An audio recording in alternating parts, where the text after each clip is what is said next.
kwa namba ulizozisave. Je, unafanyaje? Okay. Huyu ametaka nimwelekeza jinsi ya kuweza kuzuia kwa zile namba ambazo umezisave kwenye simu yako, wakikupigia wasiweze kukupata ama aambiwe line busy. Fuata tuwezi ninazoelekeza. Kama umekutana na mimi kwa mara ya kwanza, tafadhali niomba unifollow kwa kutapo hii alama nyekundu ili uweze kunifollow, unipe like, unipe comment. Kitu gani unataka kujifunza kwenda kwenye video ijayo, na pesa sawa kushare na marafiki ama watu wako wa karibu.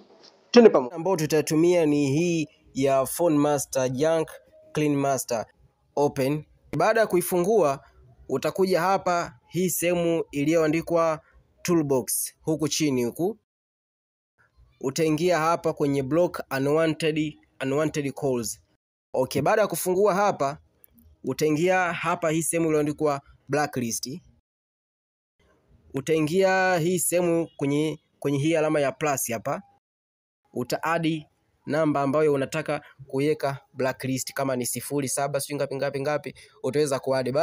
Utatapo kwenye alama ya kuadi hapo. Baada ya kuadi utaweza kuiona hapa, akikupigia utakuwa hakupati, na ukitaka kuangalia kama alikupigia utaweza kuingia hapa kwenye blocked calls. Unataka kwenye SMS unaweza ukatapo hapo kwenye blocked SMS ili uweze kuzipata SMS zote ambazo walikutumia.